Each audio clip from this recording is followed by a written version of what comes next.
तुमची हरकत नसेल तर समोर या.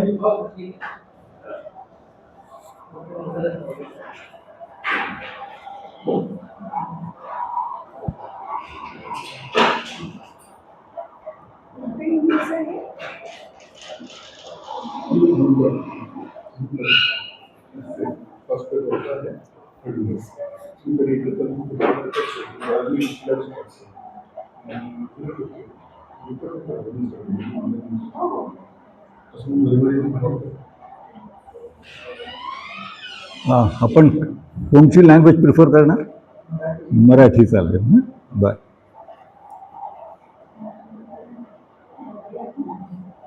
तसं नागपूरमध्ये पॅलेटिव्ह केअर मराठीतच करावं लागतं.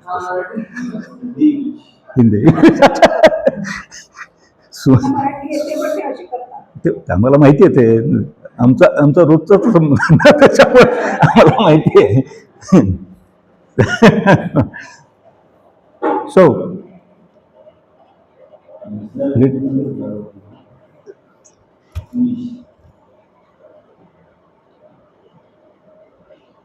हेल्थ इन नॉर्मल टर्म्स, त्याच्याकडे पाहण्याचा दृष्टिकोन. It is defined as a state of complete physical, social and mental wellbeing. पण नॉर्मली आपण हेल्थला असोसिएट करतो diseases. You may be disease free and still you may be सिक.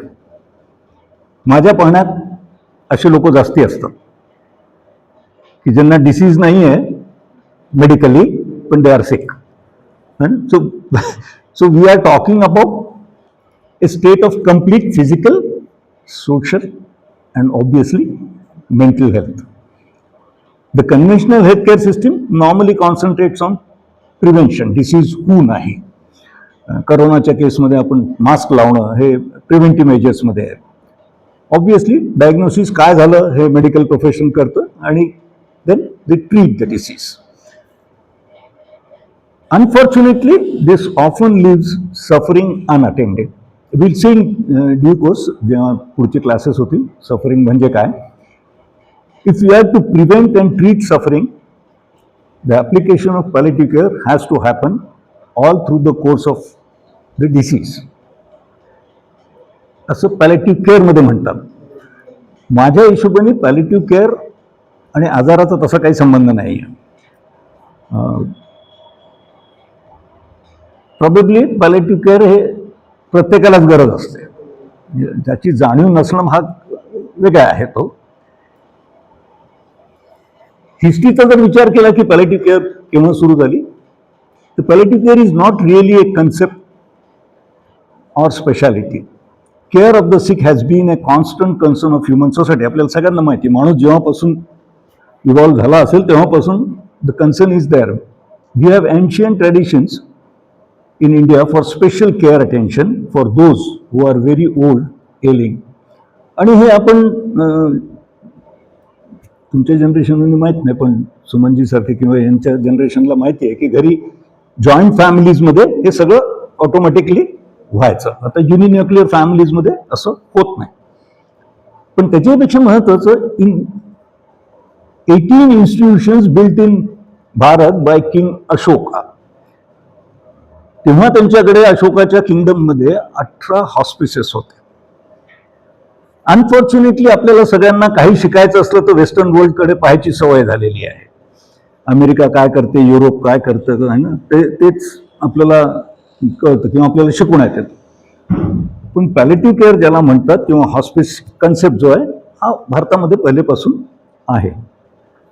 याच्या संदर्भामध्ये असं सांगायला हरकत नाही की जर तुम्ही बनारसला गेले, काशीला गेले, तर जो गंगेचे घाट आहे पूर्ण, या घाटावर अशा कितीतरी धर्मशाळा आहे की जिथे अनादी काळापासून लोक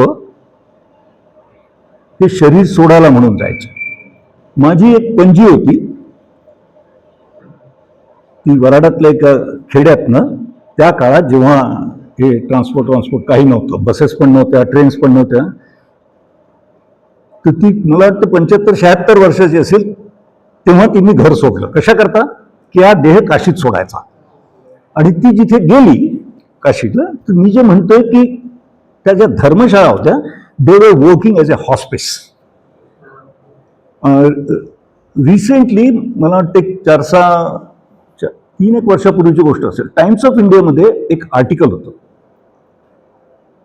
मनोहर दुबे की शर्मा नावाच्या ग्रस्तानी लिहिलेलं, जो मी म्हणतो तशा धर्मशाळेचा मॅनेजर, 20 वर्षापासून मॅनेजर.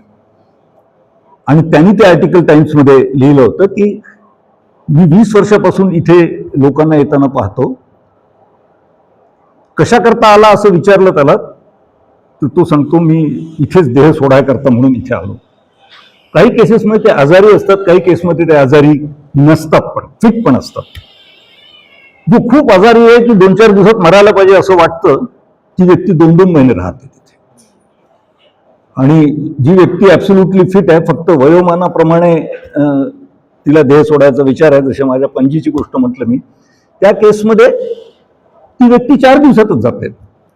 मी फक्त I am trying to draw your attention to the concept की हॉस्पिस किंवा पॅलेटिव्ह केअर हा कन्सेप्ट जो, आणि ही जी धर्मशाळा मी बोलून राहिलोय, हा मॅनेजर त्या टाइम्सच्या याच्यामध्ये लिहितोय की यांची सगळी काळजी ती धर्मशाळा करते. खाऊ पिऊ घालणं, समजा आजारी असतील तर डॉक्टरला आणणं, जे काही शक्य असेल त्याच्याकरता करणं, एक्सेप्ट हॉस्पिटलायझेशन. कुठल्या हॉस्पिटलमध्ये ऍडमिट नाही करत. म्हणजे थोडक्यात पॅलिटिव्ह केअर ही संकल्पना आजच्या काळातली नाही, आपल्या इथे पहिलेपासून ती आहे. पण मॉडर्न हॉस्पिस मुवमेंटचा जर विचार केला तर इट्स ॲट्रिब्युटेड टू डेम सिसिली साऊंडर्स नावाची नर्स होती. तिने सेंट क्रिस्टोफर हॉस्पिस लंडनमध्ये 1967 मध्ये सुरुवात केली याची. And she was triple qualified. She was a practising nurse, she was a social worker, आणि नंतर ती डॉक्टर पण झाली. आणि बहुतेक या तिन्ही गोष्टीचं अंग असल्यामुळे तिला ही संकल्पना मॉडर्न काळामधली हॉस्पिसची. आणि मी एका जागी याचा रेफरन्स असा वाचला की डेम सिसिली साऊंडर्स ज्या हॉस्पिटलला काम करत होती, तिथे तिने एकदा she came across a patient who was 90+. आणि असं एलिमेंट ॲज त्याला काही नव्हतं, घरी कोणी नाही, फक्त बायको, तिला त्याचं करणं जमत नव्हतं, म्हणून ते हॉस्पिटलमध्ये आले. आणि जेव्हा हॉस्पिटलमध्ये आले, येस,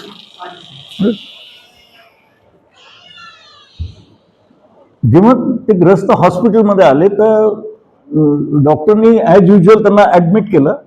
आणि within 24 hours the incharge declared की there is nothing medically we can do for this person, so it should be discharge. आणि तो ग्रस्त गयावया करत होता की मी घरी जाऊन काय करीन, माझं कोण पाहिल, शक्य नाही.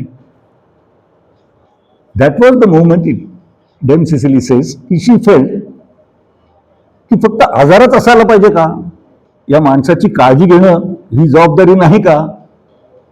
तिथून त्याचं खरं सीड पॅलेटिव्ह केअरचं झालं. Right. So this lead to the development of modern palliative care or hospice concept.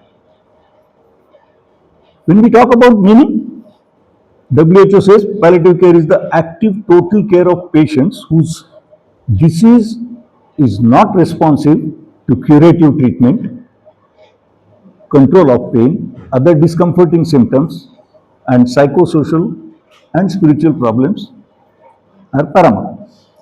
मुळात ज्याला क्युरेटिव्ह ट्रीटमेंट म्हणतात, त्याच्यामध्ये the focus is on disease, आजार बरा करणं, त्याला क्युरेटिव्ह ट्रीटमेंट म्हणायचं. ऑब्विसली पेन कंट्रोल आपल्याला सगळ्यांना माहिती आहे की फिजिकल पेनचं ते बोलतात नॉर्मली. पण हे सगळं करण्याच्या मागचं ते WHOच्या डेफिनेशनचं म्हणणं असं आहे की तुम्ही क्युरेटिव्ह ट्रीटमेंटमध्ये तो असो नसो, त्याला काय म्हणतात, त्याला फिजिकल सिम्पटम्स असो नसो, त्याला कम्फर्टेबल करणं हा खरा उद्देश आहे. So making the person comfortable is the objective of palliative care. किंवा असं म्हणूया दुसऱ्या शब्दांमध्ये की त्याची डेफिनेशनच कम्फर्टेबल करणं ही समजलं जाते. माझ्या हिशोबाने palliative care in practice is nothing but care appropriate to the person त्या वेळेस आजारी असताना, ट्रीटमेंट सुरू असताना, ट्रीटमेंट संपल्यावर त्या वेळेस जे काही ॲप्रोप्रिएट केअर घेण्याचा जो प्रकार आहे त्याला पॅलेटिव्ह केअर असं थोडक्यात म्हणता येतं.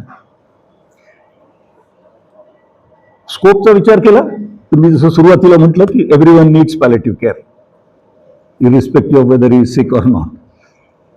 All patients with diseases curable or incurable should ideally be getting appropriate psychosocial and spiritual support in addition to the medical or nursing interventions. It can be seen as part of this continuous support. बऱ्याच वेळेला palliative केअरला supportive care पण ते term वापरतात त्याच्याकरता. जे normal terminology वापरल्या जाते त्यातलं hospice is a term they use sometimes for palliative care, home care and end of life care. हे सगळं त्या पॅलेटिव्ह केअरमध्ये इन्क्लूड होत असतं. महत्व काय, सिग्निफिकन्स काय असा जर विचार केला तर human is not the bundle of organs and body parts. याचा अर्थ असा की समजा एकाचं हार्ट आणलं, एकाचं किडनी आणली, दुसऱ्याचं ब्रेन आणलं, असं सगळं जर एका जागी आणलं, जे आजकाल मेडिकल सायन्स करायला लागलाय, हे जर सगळं एका जागी आणलं तर माणूस तयार होईल का, हा प्रश्न आहे. हा त्याचा अर्थ आहे खरा. असं शक्यता आहे का, कोणी जर विचार केला तर माझ्या लिमिटेड नॉलेज प्रमाणे ही शक्यता नाही. कारण ज्याला आपण ह्युमन्स म्हणतो they are beyond this body. So obviously is not a bundle of organs, right? And thus there are 3 main spheres of suffering, और we can call it as discomfort. ज्याच्यामध्ये symptoms, psychosocial issues आणि diseases. Normally symptoms जे असतात ते डिसीजमुळे असतात. Physical जे symptoms आपण बोलतो, say for example nausea, vomiting, fever, हे सगळे सिम्पटम्स आहे. For that matter diarrhoea, dysentery, हे सगळे सिम्पटम्स आहेत. Disease is something different. So discomfort या 3 फॅक्टरनी होण्याची शक्यता असते आणि त्यातला ऑब्व्हियसली सायकोसोशल इश्यू पण आहे. अटेन्शन टू सिंगल स्फिअर म्हणजे याच्यापैकी कुठल्याही एका गोष्टीकडे लक्ष दिल्याने सफरिंग कमी होण्याची शक्यता नाही आहे. Palliative care focuses on quality of life rather than the length of time. Real टर्म्समध्ये त्याचा अर्थ असा आहे, किंवा हे वाक्य का वापरावं लागलं असेल माझ्या मताने, की कन्व्हेन्शनल हेल्थकेअर सिस्टीममध्ये नॉर्मली काय होतं की the moment medical professionals they realise की मेडिकली काही करता येत नाही, the doctor loses interest in it.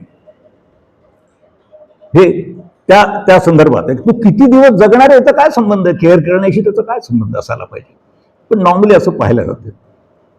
आजच्या कॉन्टेक्स्टमध्ये तुम्ही विचार केला, आपल्यापैकी सगळ्यांना अनुभव असेल की डॉक्टरचा इंटरेस्ट फक्त काही करता येत नाही तेव्हाच नाही संपत.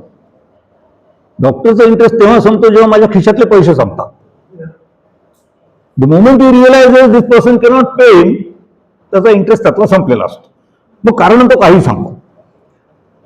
आपल्यापैकी बहुतेकांना कधी ना कधी आयुष्यामध्ये हा अनुभव आलेला असेल. सो आजची जी परिस्थिती आहे हेल्थकेअरची, आता काय झालं, मागच्या महिन्यामध्ये लता मंगेशकर मेडिकल कॉलेजमध्ये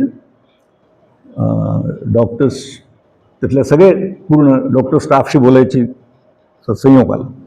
तर त्यांचे डायरेक्टर आणि डीन लेक्चर सुरू व्हायच्या आधी आम्ही बसलो होतो आणि एक ऑन्कॉलॉजिस्ट आले जे माझ्या आधी बोलणार होते, integration of palliative care in active treatment of cancer. तर आम्ही असे बसलो असताना असा विषय निघाला, तर मी त्या ऑन्कॉलॉजिस्टला असं विचारलं की म्हटलं, त्यांनी काहीतरी बोलताना असं म्हटलं की पॅलेटिव्ह केअर इज इसेन्शियल असायला पाहिजे सगळीकडे वगैरे. मी त्यांना असं सहज विचारलं की म्हटलं, तुम्हाला काय वाटतं का बरं पॅलेटिव्ह केअर शिकायची गरज पडून राहिली? तर ते माझ्याकडे पाहायला लागले. म्हटलं, माझ्या दृष्टिकोनातून ती शिकायची गरज याच्याकरता पडायला लागली की डॉक्टर स्वतःचं काम व्यवस्थित करत नाही आहे. माझ्याकडे पाहायला लागले. म्हटलं खरंच जर मेडिकल प्रोफेशननी त्यांचं स्वतःचं काम केलं असतं विषय बोलायची गरजच काय, आणि तुम्हाला माझ्यासारख्या नॉन मेडिकलचं ऐकायची गरज का पडावी. ते डीन मला म्हणे what you say is absolutely right. माझा म्हणण्याचा अर्थ असा आहे की when we talk about health, when we talk about addressing suffering, or when we talk about well-being, it's not about disease, it's not about who is doing it, whether who is dealing with the person who is called as a patient, तो doctor आहे, nurse आहे, counsellor आहे, psychologist आहे, for that matter even family members, यांच्या दृष्टिकोनावरच हे सगळं depend करतं. म्हणून ते म्हणतात की palliative care focus on quality of life rather than length of life.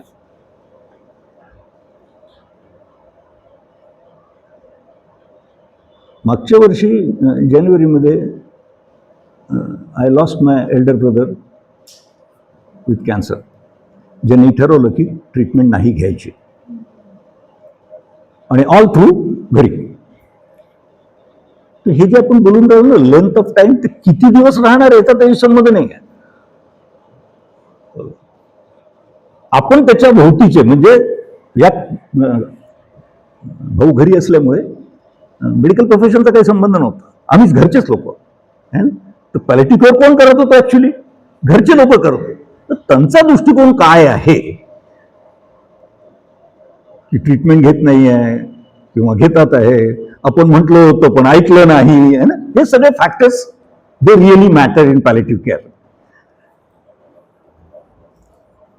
So in broader sense, it's an attempt to recapture the core theme of, मी आता जे म्हटलं, core theme of medical practice.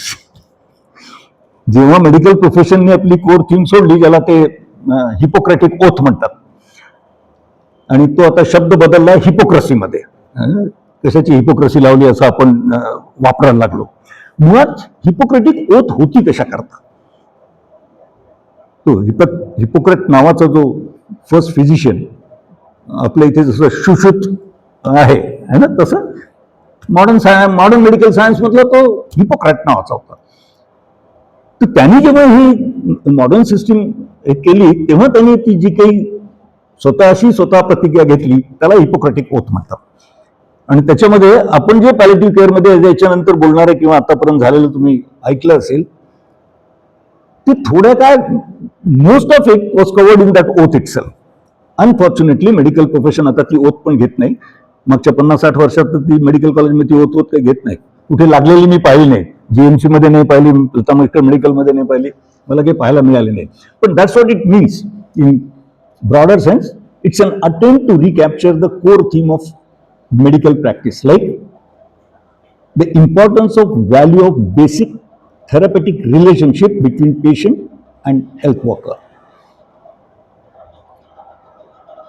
म्हणजे काय की डॉक्टरचं आणि पेशंटचं नातं, नर्सचं आणि पेशंटचं नातं, आणि ते नातं ते काय शब्द वापरतात? ते थेरपेटिक.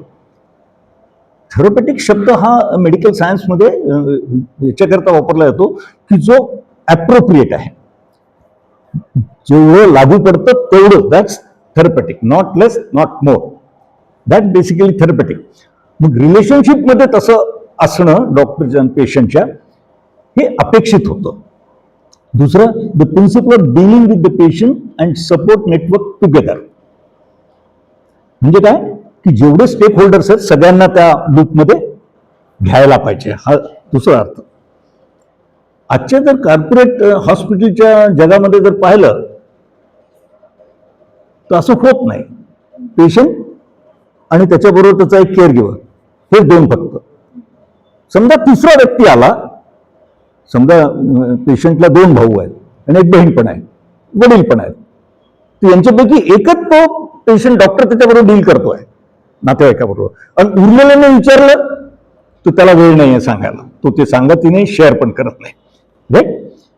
The third thing is the importance of whole person. हे तर म्हणजे हास्यास्पद आहे. आजच्या काळात हा विषय बोलणं सुद्धा मजेदारच आहे की it's a world of specialisation. या बोटाचा स्पेशलिस्ट, या बोटाचा स्पेशलिस्ट, अंगठ्याचा स्पेशलिस्ट, डाव्या हाताचा स्पेशलिस्ट, उजव्या हाताचा स्पेशलिस्ट, लेफ्ट ब्रेनचा स्पेशलिस्ट, राईट ब्रेनचा स्पेशलिस्ट, किती स्पेशलिस्ट. पण इथे हे म्हणून राहिले की इट्स अबाउट होल पर्सन. आणि तुमच्यापैकी जितके लोक कॉर्पोरेट हॉस्पिटलमध्ये ज्यांना जायचं काम पडलं असेल त्यांना हा अनुभव आला असेल की एक सो कॉल्ड एक्सपर्ट बोखार्ड हॉस्पिटलमध्ये येतो. समजा किडनी फेल्युअरचा पेशंट आहे, तो जो काही न्यूरोसर्जन असेल किंवा न्यूरोलॉजिस्ट असेल तो येईल, तो जे काही करायचं ते करेल आणि तो चालला जाईल. मग तो त्या हॉस्पिटलमध्ये अवेलेबल नाही आहे ना. नंतर तो अजून 2-4 जागी पाट्या टाकायला जात राहतो, तो भाग वेगळा. पण तो तिथे अवेलेबल नाही आहे. तो तिथे अवेलेबल नसल्यामुळे पेशंटला किडनीशी रिलेटेड किंवा त्याच्या नातेवाईकाला जे बाकीचे कन्सर्न आहे, who will address that. That's what it means की तुम्ही तिथे पूर्ण माणूस नाही समजत आहे. तुम्ही समजता किडनी म्हणजे हा माणूस. ते न्यूरोलॉजिस्ट करता फक्त किडनी महत्वाची आहे. आणि अतिशयोक्ती नाहीये जेव्हा डॉक्टरशी कोणी असं बोलतं की असं होऊन राहिलंय, असा त्रास होतोय. नाही, पहिले मला ब्लड प्रेशर कंट्रोल करू दे. तर ब्लड प्रेशर काय वेगळ्या जागी आहे का? माणसातच आहे ना ते. पण अनफॉर्च्युनेटली असं होताना दिसत नाही. आणि ठीक आहे, एखादा अपवाद डॉक्टर असेलही, पण 99% व्हॉट यू सी इज की they work in pockets and they don't consider this person as a whole person. Proactive care ती जर केली तर मग मेडिकल धंदा चालणं मुश्किल आहे. प्रोॲक्टिव्ह जर झालो आपण तर मग डॉक्टरची दुकानदारी चालणं, कॉर्पोरेट हॉस्पिटल चालणं हे जरा कठीणच आहे. डॉक्टर प्रोॲक्टिव्ह केअरचं प्रवचन देतात डॉक्टर, नाही असं नाही, असं नका करू, तसं नका करू वगैरे वगैरे, असं त्याला वी कॅन कन्सिडर की that's like A proactive thing. पण मेडिकल प्रोफेशन प्रोॲक्टिव्हली तसं नाही काम करत. काही झाल्यावर मग त्याच्यावर इलाज करणे अप्पा आहे. आणि द लास्ट पॉईंट या याच्यामध्ये इम्पॉर्टन्स ऑफ गुड कम्युनिकेशन. चांगल्या कम्युनिकेशनचा फक्त पेशंटशी संबंध आहे का? जगातले जेवढे काही प्रॉब्लेम्स आहेत, including Iran America war, is because of this problem only. आणि कम्युनिकेशनचा तर इश्यू आहे ना. सो पॅलिटिव्ह केअरमध्ये सुद्धा याच्याकडे लक्ष द्यायला पाहिजे असं थेरपेटिक हेल्थ केअर सिस्टीम म्हणते. म्हणजे हे जे 5 मुद्दे मांडले हे डॉक्टरकडे असायला पाहिजे, हे असं ते म्हणतात आहे. आणि अनफॉर्च्युनेटली एका जागी, एका डॉक्टरमध्ये, एका हॉस्पिटलमध्ये तुम्हाला हे कधीही पाहायला मिळत नाही. Palliative medicine is the appropriate medical care of patients with active, progressive and advanced disease for whom the prognosis is limited. आपण विषय बोलतो medicine. See, there are 2 different things. One is palliative medicine and other is palliative care. So palliative medicine is a medical part of it and palliative care is a non-medical part of it, by and large. जेव्हा आपण palliative medicine हा विषय बोलतो, जो palliative केअरचा एक part आहे, आजच्या घटकेला महाराष्ट्रात मला वाटते 2 मेडिकल कॉलेजमध्ये आणि साऊथमध्ये 4-5 या मेडिकल कॉलेजेसमध्ये पॅलिएटिव्ह मेडिसिनमध्ये पोस्ट ग्रॅज्युएशनचे कोर्सेस आहेत. MBBS झाल्यावर 2 वर्षाचं पॅलिएटिव्ह मेडिसिन म्हणून पोस्ट ग्रॅज्युएट कोर्स सुरू केला आहे. So palliative medicine bye and large what it covers, तर त्यांच्या म्हणण्याप्रमाणे ऍक्टिव्ह ट्रीटमेंटमध्ये पण त्याची गरज आहे. प्रोग्रेसिव्ह ट्रीटमेंट जी असेल, म्हणजे काय म्हणतात त्याला की प्रोग्नोसिस जरी खराब असलं डिसीजचं, प्रोग्नोसिसचा अर्थ की आजाराची जी advance stage, that's normally termed as a prognosis. बरेचदा जेव्हा प्रोग्नोसिस म्हणजे आजार पुढे जाणाऱ्या अशा कंडिशन जाईल की ते इरिव्हर्सिबल कंडिशन असण्याची शक्यता जेव्हा असते, so there they are using the word the prognosis is limited, हा शब्द त्याच्याकरता ते वापरतात. Palliative medicine traditionally includes considerations of the family's need before and after the patient's death also. कोणचंही हॉस्पिटल, कोणचाही डॉक्टर मरणाच्या नंतरचा विचार करण्याचा प्रश्न उद्भवतच नाही. तो मरायच्या आधीच करत नाही तर नंतर तो कुठून करायला लागलाय तो. पण पॅलेटिव्ह मेडिसिनचा ऑब्जेक्टिव्ह जे आहे ते कशात आहे, जर तुम्ही ते वाक्य बरोबर नोट केलं तर तुमच्या लक्षात येईल की it says it includes considerations of the family's needs also. पेशंटच्याच बाबतीत नाही म्हणत होते, फॅमिलीच्या नीड्सची पण त्याच्यामध्ये काळजी घेतल्या जाते. पॅलेटिव्ह मेडिसिन मध्ये हे इन्क्लुडेड आहे. परवा आम्ही स्नेहांच्या मध्ये बसलो असताना कोण आमच्याकडे व्हिजिटर आले, ते काहीतरी विषय निघाला की ते म्हणे पहिलेचे डॉक्टर चांगले होते, असं होते, तेव्हा पॅलेटिव्ह केअरची गरज नव्हती. तुम्ही त्यांना म्हटलं यार तुम्ही इतकं खोटं का बोलता? तुम्ही म्हणजे काय? म्हणजे तुम्हाला कोणी सांगितलं की पहिलेचे डॉक्टर पॅलेटिव्ह केअर करत होते म्हणून? म्हणजे काय? म्हटलं माझ्या लहानपणचे जे मला डॉक्टर आठवतात ते हव्वा होते. डॉक्टर आले की घरातले सगळे मेंबर असे हात मागे करून उभे, आणि अतिशुद्धीने सांगत आहे, तुमच्यापैकी तुम्ही पण पाहिलं असेल, उभे राहणार आणि मग ते अरे कोणत्या वर्गात आहे? 8व्या वर्गात आहे. मग किती मार्क मिळाले? अरे काय करायचंय? माझा म्हणण्याचा अर्थ की हा डॉक्टर जरी मेडिकली जरी तो थेरपेटिक ट्रीटमेंट देत असला तरी पॅलेटिव्ह केअरचा जो कन्सेप्ट आहे, जर समजा एखाद्याने दुसरा प्रश्न विचारला डॉक्टरला, तुला त्याशी काय करायचं आहे? नाही ते काय थोडस औषध कडू आहे, तो घेता नाही, मग ते काय सरबत आहे का? बरा करायचं आहे की काय करायचं आहे? फालतूची बडबड नका करू, चुपचाप औषध खा म्हणा. हे तेव्हाचे कन्सेप्ट होते. ठीक आहे, तुम्ही त्यांची इंटिग्रिटी डाऊट नाही करत. आज जो खरा प्रॉब्लेम आहे मेडिकल प्रोफेशनचा तो इंटिग्रिटीचा आहे. तुम्हाला समोरच्या व्यक्तीचं इंटेन्शनचा डाऊट आहे. त्या काळात प्रॉब्लेमली ते नसेल, पण जर पॅलेटिव्ह केअरच्या कन्सेप्ट मधला जर विचार केला, चौथा प्रश्न जर समजा पेशंटनी विचारला तर तो तेव्हाचे 10 पैकी 9 डॉक्टर म्हणतील तू डॉक्टर आहे का? मी अरे चुपचाप सांगितलं तेवढं कर. पण जेव्हा आपण when we talk about palliative medicine, it essentially means की तुम्ही या सगळ्या गोष्टी कन्सिडर करायला पाहिजे ज्यात family members are also included.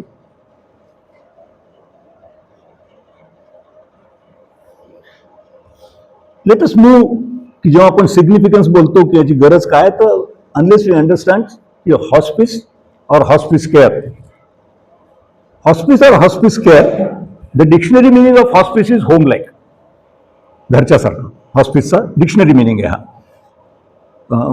घरच्या सारखाचा अर्थ जर विचार केला तर काय होईल की इथे आपण बसलोय तर या खोलीचं, या क्लासचं एक डेकोरेम आहे, असं बसायला पाहिजे. समजा समोर बसलेले जर पाय पासून लोळायला लागले, शक्य आहे का? नाही.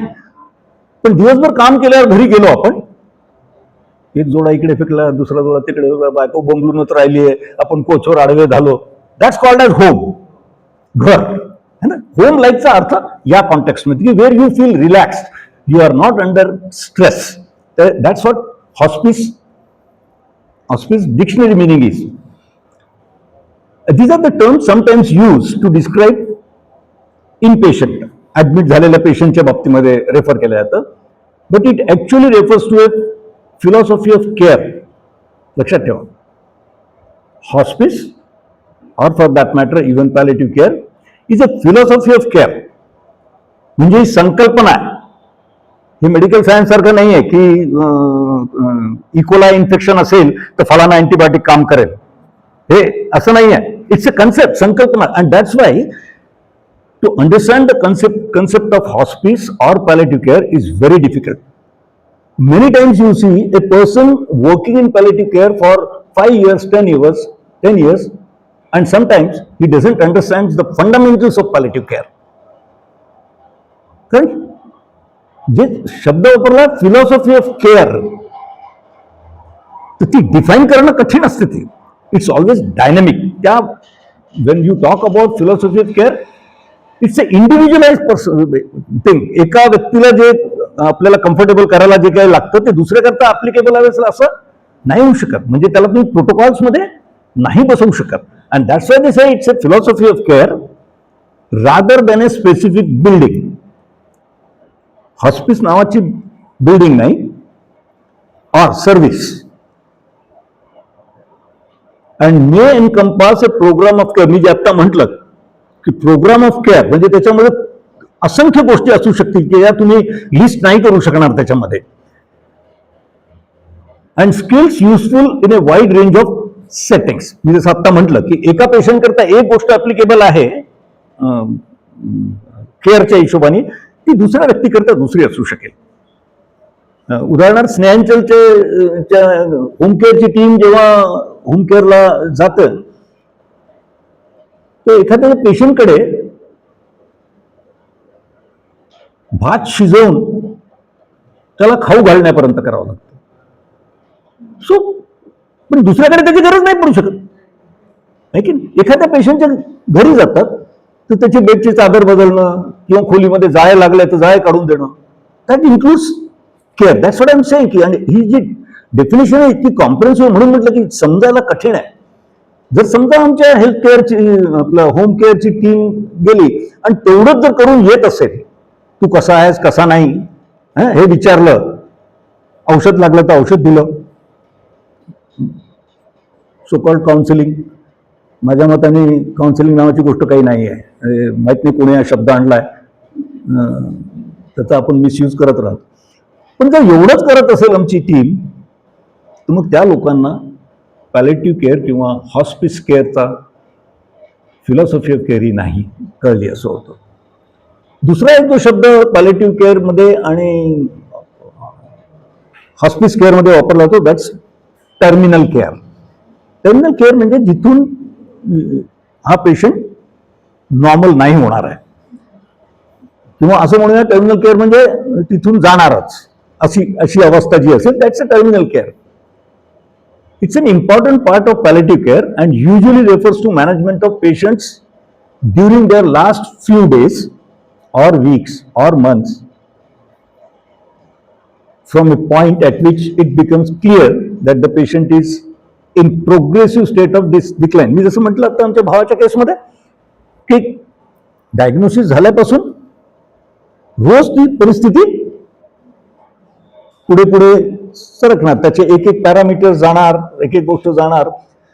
तर टर्मिनल केअर या फेजचं रेफरन्स त्याच्याशी आहे तो, आणि तो दिवसांनीच बदलत नाही तर शेवटच्या काही दिवसात तर घंट्याघंट्यानी ती गरज बदलायला लागते.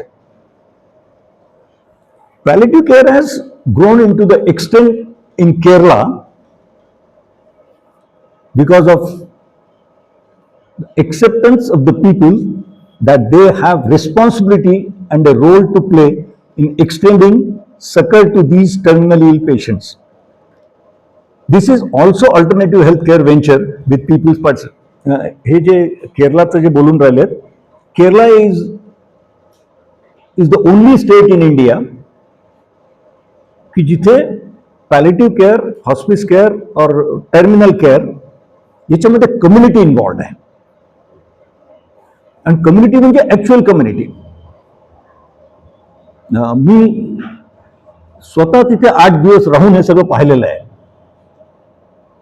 आम्ही जेव्हा त्यांच्या व्हॉलंटियर्सची मीटिंग अटेंड केली तर त्या मीटिंगमध्ये काहीतरी त्या एरियाच्या मीटिंगमध्ये 40 लोक होते volunteers, 40, and the youngest was something like 25-26 years and the oldest was 82 years.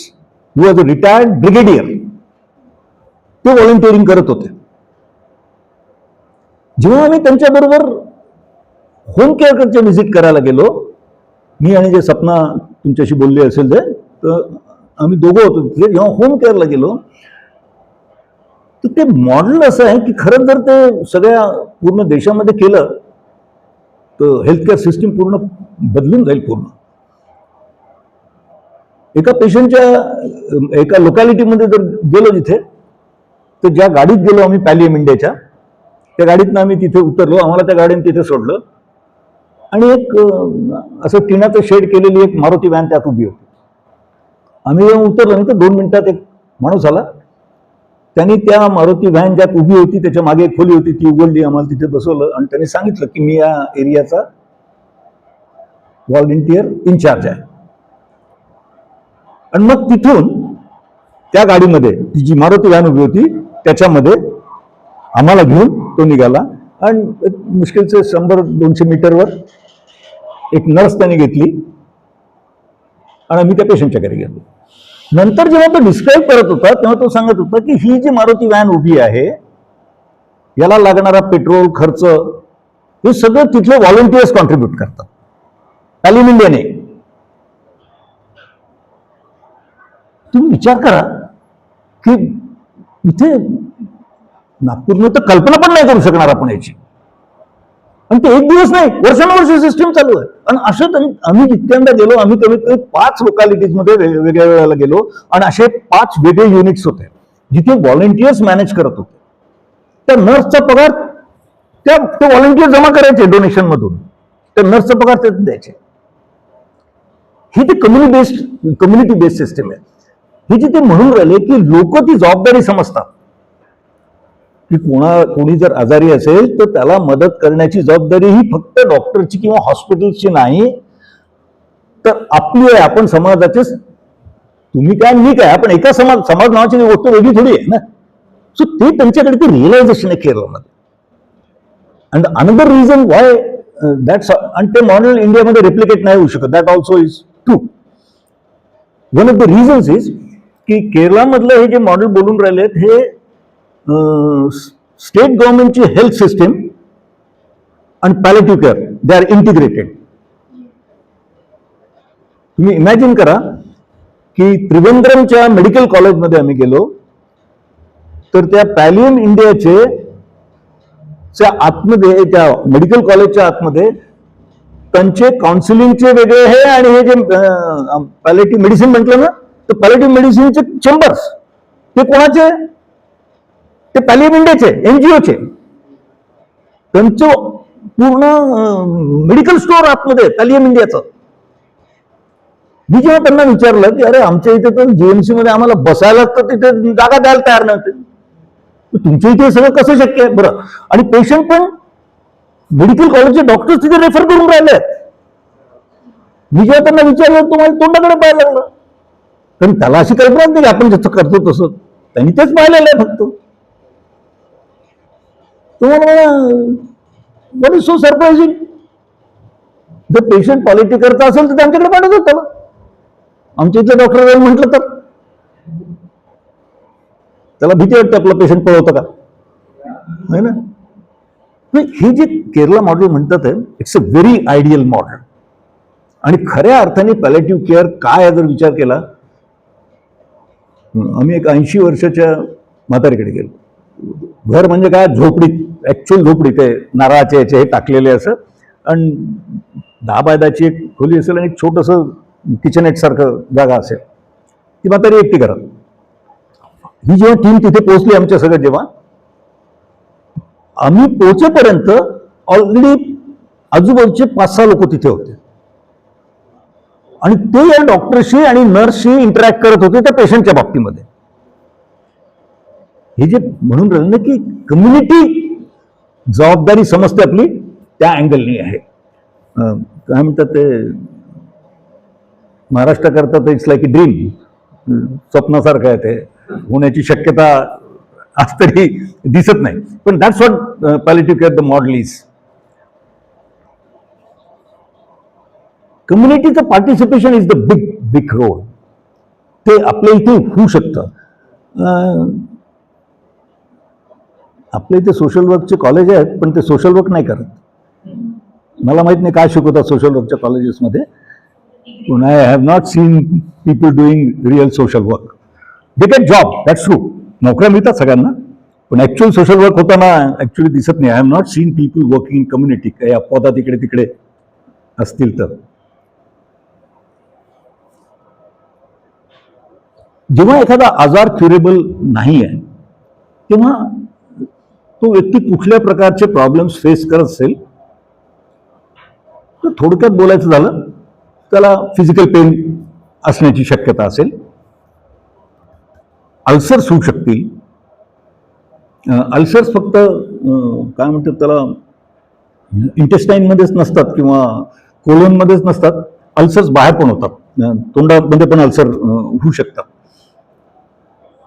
हिंदीमध्ये ज्याला छाले हो गए म्हणतात ते पॉसिबल. वॉमिटिंग आहे, ब्रीथलेसनेस आहे, हे फिजिकल प्रॉब्लेम्स त्या इनक्युरेबल, आपण बोलून राहिलो इनक्युरेबलच्या केसमध्ये.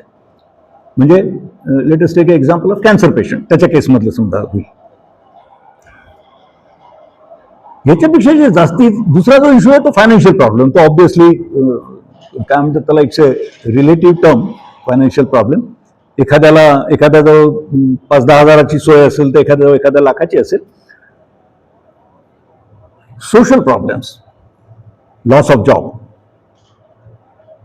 कॅन्सरच्या केसमध्ये ते एक रिहॅबिलिटेशनचा शब्द वापरतात, पण मला तरी 20 वर्षामध्ये कॅन्सर पेशंट आपल्या एरियामध्ये, नागपूरमध्ये रिहॅबिलिटेट होताना दिसला नाही.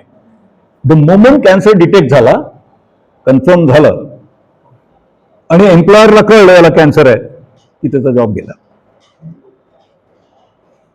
हे जे बोलून राहिलं ना, लॉस ऑफ जॉब, हे ऍक्च्युअली पाहायला मिळतं आपल्याला. आणि 10 पैकी 7-8 केसमध्ये निश्चित जॉब जातो द मोमेंट इज. बरं, असं नाही की ओरल कॅन्सर आहे बा, हे डिफेस झालेलं आहे, ओपन वुंड्स आहेत, त्याच्यामुळे एम्प्लॉयर नाही म्हणतो, असं नाही. त्याला कोलोनचा कॅन्सर आहे समजा, डिओडिनल कॅन्सर आहे, पण जर एम्प्लॉयरला कळलं की याला कॅन्सर आहे, तर तो बाय अँड लार्ज त्याला सांगेल की बा तू होता घरी बस, असं होतं. So that's the major problem. Changes in interpersonal relationships. Interpersonal relationship म्हणजे नात्या गोत्यांमध्ये, आपसामध्ये. बाकीच्या आजारांचं मध्ये एवढं नाही होणार, पण कॅन्सर सारख्या आजारात relationships get affected very fast, very soon. दूरचे नातेवाईक जेणं कमी, सुरुवातीला भेटायला येतात आणि एकदाच भेटतात, पुन्हा येत नाहीत. आणि मग जे काही उरतं ते फर्स्ट रिलेशन्स उरतात. म्हणजे बायको, नवरा पेशंट असेल तर बायको आहे, बायको पेशंट असेल तर नवरा, पोरगा, एवढंच उरतं. So relationships are affected. आजारांमुळे किंवा इनक्युरेबल आजारांमुळे सोशल रिस्पॉन्सिबिलिटीज अर्धवट राहतात. तो एक आपण बोलून राहिलो की त्या पेशंटला काय सफरिंगचे कारण काय असतील, हे कारण सांगण्याचा प्रयत्न करतात. इमोशनल प्रॉब्लेम्स, ऑब्व्हियसली कॅन्सर सारख्या केसमध्ये असं पाहायला मिळतं आपल्याला की घरातले बाकीचे मेंबर्स या व्यक्तीला, ज्याला कॅन्सर झालाय, याला संभाषणात कमी इन्क्लूड करायला लागतं. त्यांचे इंटेन्शन चूक नाहीये बाय अँड लार्ज. त्यांना असं वाटतं आजारी माणसं कशाला त्रास द्या, प्रॉब्लेम आपण सॉल्व्ह करायचा आहे, त्यांना कशाला त्रास द्या. त्याच्यामुळे हे नाही कळत की त्या व्यक्तीला काय वाटतं. ते नॉर्मली याच्याकडे लक्ष कमी दिलं जातं. आयसोलेशन, ऑब्व्हियसली याची नेक्स्ट स्टेप जी आहे, जेव्हा तुम्ही इन्व्हॉल्व्ह नाही करत तर आयसोलेशन व्हायला लागतं. म्हणजे जर समजा अफ्लुएंट क्लासचा पेशंट असेल तर त्याच्या खोलीमध्ये लोक कमी जातात, असं व्हायला लागतं. आम्ही असे बरेच केसेस पाहिलेले आहेत की जिथे isolation is like at the extreme end. जेवणाचं ताट लावायचं 11 वाजता आणि स्टूलवर समोर ठेवून द्यायचं आणि दार ओढून घ्यायचं. तू जेवला, नाही जेवला, किती खाल्लं, इतकं आयसोलेशन या लेवलला पोचतं. Sense of guilt, fear of death.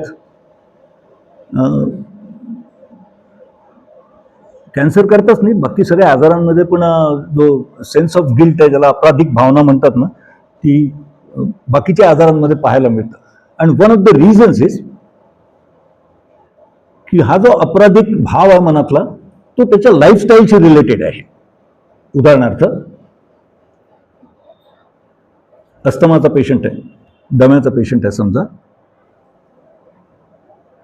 आणि त्याला सिगरेट प्यायची सवय आहे समजा, किंवा तंबाखू खायची सवय आहे. त्याच्याकरता हे गिल्ट असते की त्याला असं वाटतं की हे याच्यामुळे झालेलं आहे. ती एक अपराधिक भावना असते. कधी कधी एक अपराधिक भावना अशाही अँगलनी असते की हे जे काही मला त्रास होऊन राहिला आहे, माझी जी काही फिजिकल माझं स्टेटस आहे, याच्यामुळे I am not in a position to perform my responsibilities. बायकोला धावपळ करावं लागतं किंवा पोराला किंवा कॉलेजमध्ये शिकणारी पोरगी आणि तिलाच डॉक्टरकडे पण तिलाच भाजी पण आण, हे सगळं it creates lot of guilt. आणि प्रॉबेबली गिल्ट सफरिंगचा एक मोठा भाग आहे असं माझं मत आहे. अपराधिक भावना कशी काढता येईल हा एक वेगळा विषय असू शकेल, पण that's one of the major problems of suffering. Fear of death, आपण येणाऱ्या काळात बोलणार आहे फिअर ऑफ डेथ काय आहे. पण फिअर ऑफ डेथ जेव्हा बोललं जातं त्याचा रेफरन्स आजही तुम्हाला मला सगळ्यांना मरणाची भीती आहे, पण ही वेगळी आहे. तुमची माझी भीती वेगळी आहे, तुमची तर बिलकुलच वेगळी आहे. माझ्यासारख्या 75 वर्षाच्या माणसाला असं वाटतं अरे मरने में टाइम है अभी, मौत का डर है लेकिन आज थोडी आने वाला है तो क्या. पण तुम्ही विचार करा की one who is terminally ill त्याला त्याचं मरण दिसत आहे, आणि इथे जे रेफरन्स चालू आहे तो त्या मरणाच्या भीतीचा आहे की त्याच्याकरता, या व्यक्तीकरता one who is terminally ill, त्याच्याकरता it's a matter of time only, may be 24 hours है ना, मे बी 8 दिवस.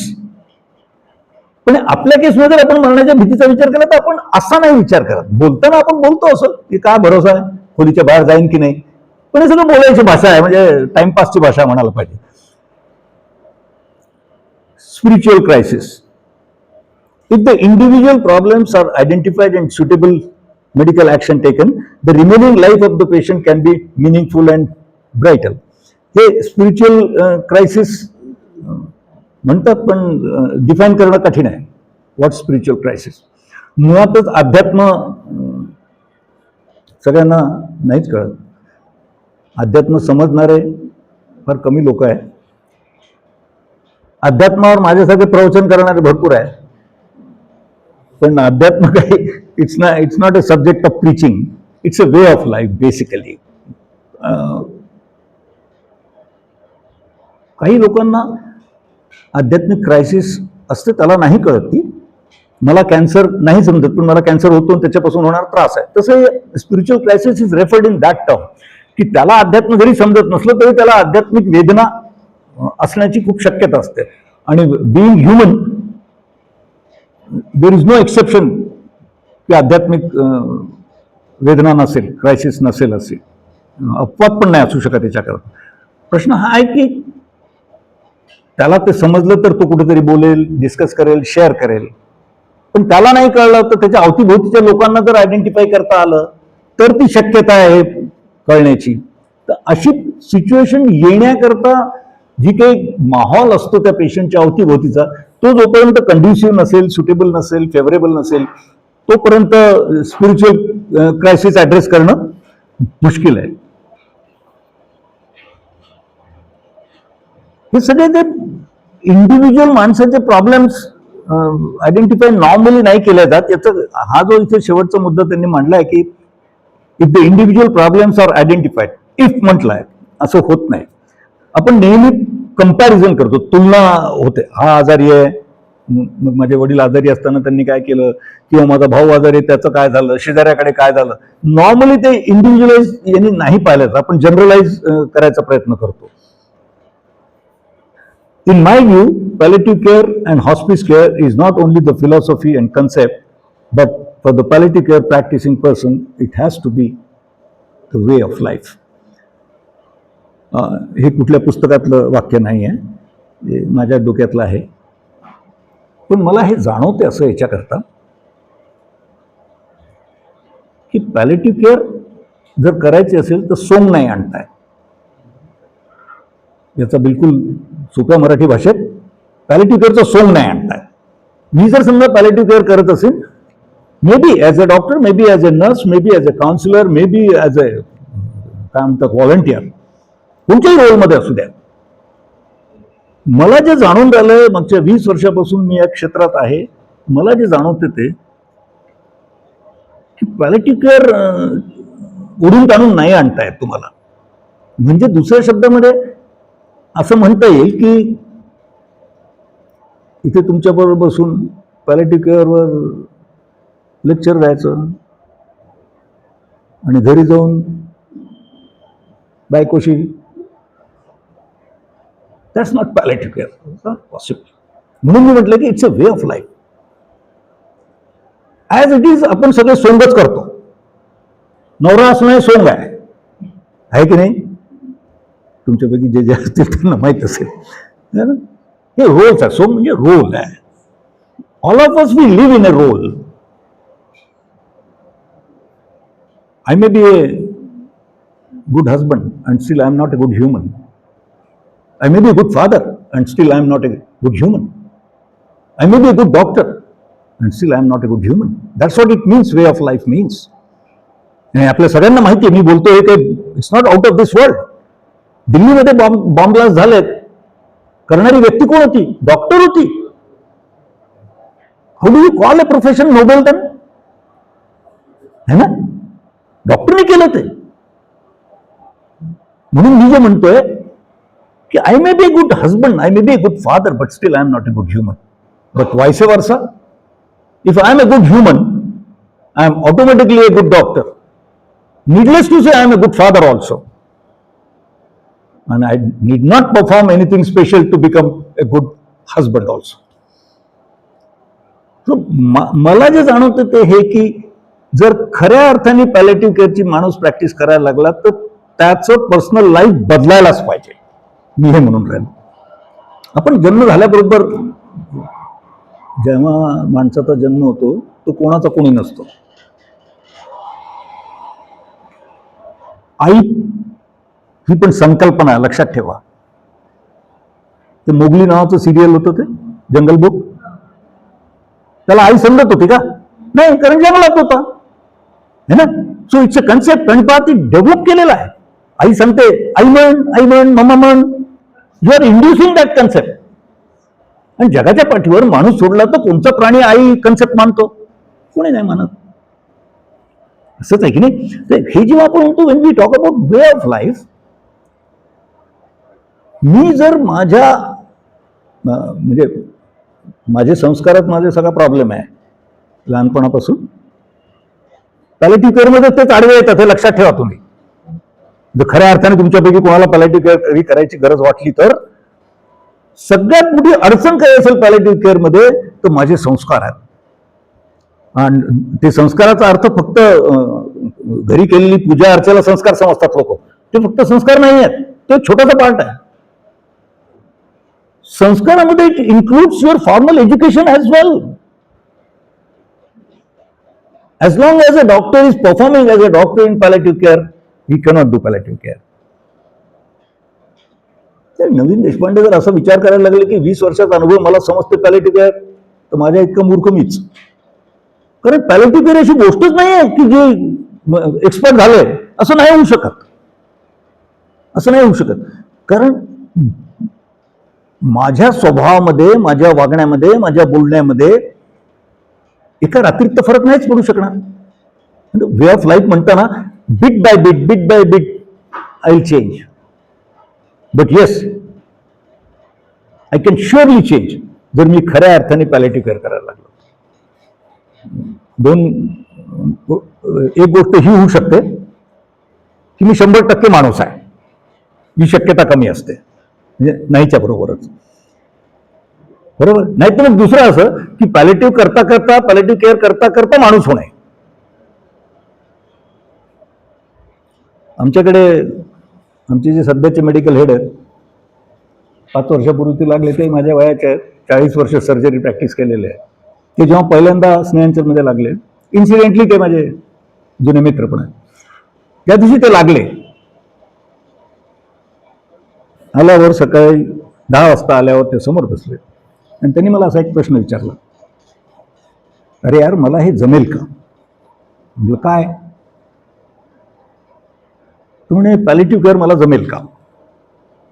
एक तर मी सर्जन आहे, त्याच्यामुळे मला मेडिसिन जास्ती माहीत नाही. आणि दुसरं पॅलिटिव्ह केअर पण कधी विषय मी शिकलो पण नाही, माहीत पण नाही, तर मला जमेल का? म्हटलं जमण्याची शक्यता आहे, एक कंडिशन आहे. तो म्हणे काय? तो म्हटलं if you can delearn then you can learn. तो म्हणे व्हॉट डू मीन? म्हटलं I mean if you can forget that you are a doctor. म्हणे अरे हे तर खूपच झालं.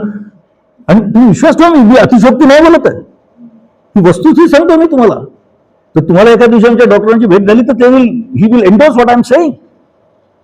मी तुम्हाला मोठेपणात नाही सांगत, मी तुम्हाला वस्तुस्थिती समजवण्याचा प्रयत्न करतोय की त्यांच्याकरता डॉक्टरी विसरणं सोपं नाही. आणि आता 5 वर्षानंतर हेच डॉक्टर अभिमानाने असं म्हणतात की आता मी डॉक्टर कमी आहे. That's the reality about palliative care. What I am trying to tell is way of life. What I am telling की आपल्या विचारामध्ये फरक पडला तरच पॅलिएटिव्ह केअर शक्य आहे. जोपर्यंत मी रोलमध्ये आहे तोपर्यंत मी खऱ्या अर्थाने पॅलिएटिव्ह केअर नाही करू शकत. आणि ते तेव्हाच शक्य आहे जेव्हा माझी विचारधारा माझी लाईफस्टाईलच ती हळूहळू बदलायला पाहिजे. आणि मी वारंवार म्हणतो हळूहळू बदलेल ती, एकदम नाही बना. But provided I realise, I understand, I feel की नाही मला बदलायचं आहे, मला पॅलिएटिव्ह केअर करायचे आहे, तर मी बदलेन. तुम्ही लोक कोर्स जॉईन केले याच उद्देशाने नाही की आपल्याला शिकायचं म्हणून, है ना? म्हणजे you are committed to do that. So similarly palliative care सुद्धा जर असा विचार केला की यार यातनं मला चांगला माणूस व्हायचा आहे, हा जर एकदा विचार आला तर मग सोपं आहे काम. राईट?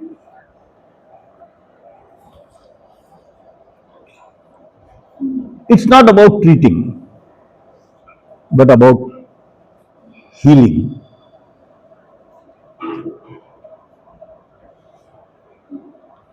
मराठीमध्ये, हिंदीमध्ये हिलिंग शब्दाला तसा ॲप्रोप्रिएट शब्द मला तरी सापडला नाही, पण असं म्हणता येईल हिलिंग म्हणजे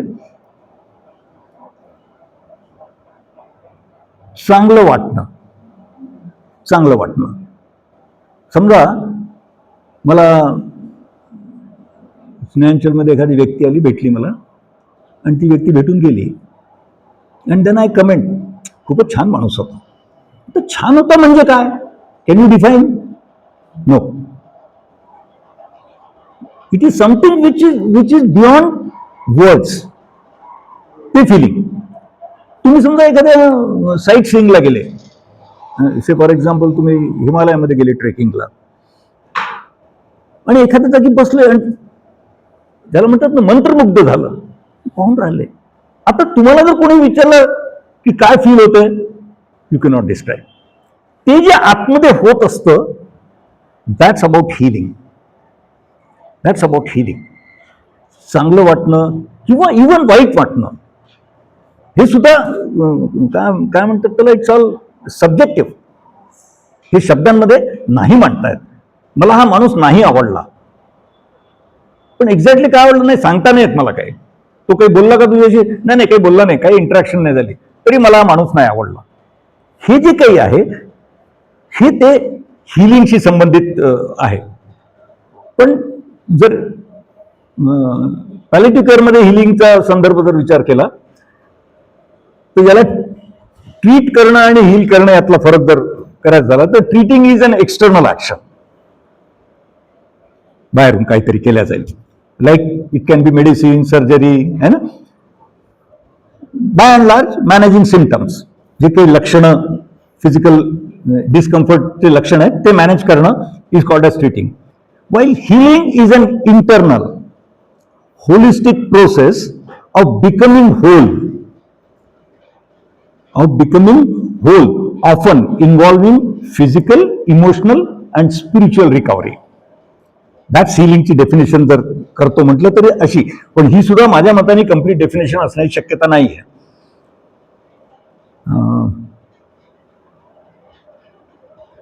स्नेहांचलमध्ये एक पेशंट होता. ही वॉज अबाउट 70+ वगैरे असते, हाईट वाईट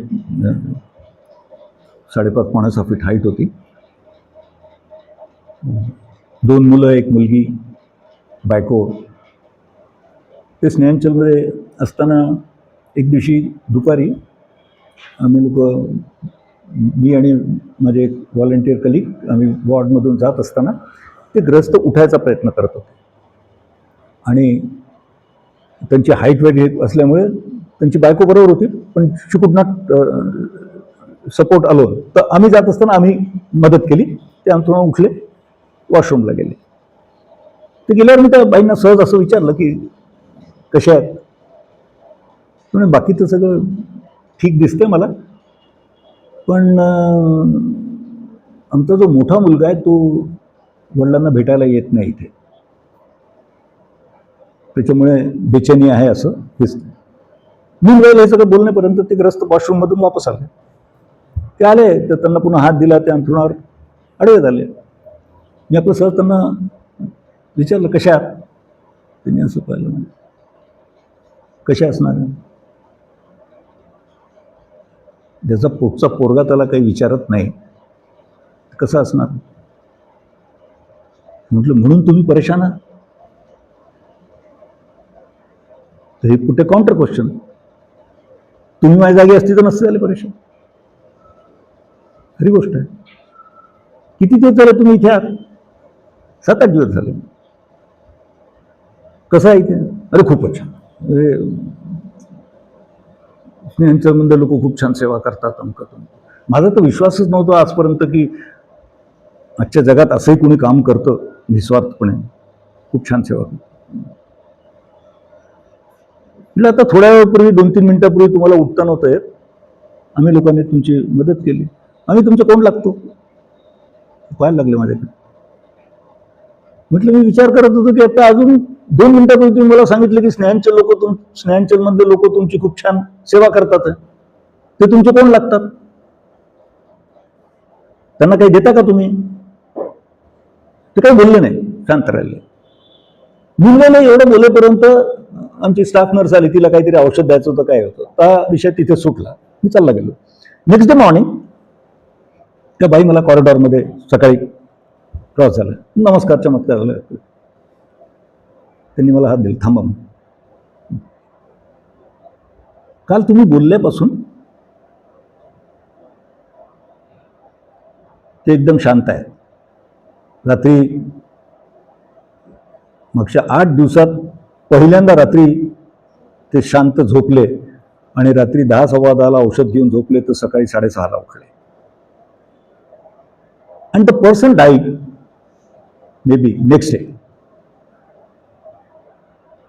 आता तुम्ही मला सांगा, या सगळ्या याच्यामध्ये आपण जे बोलून राहिलो ना, healing,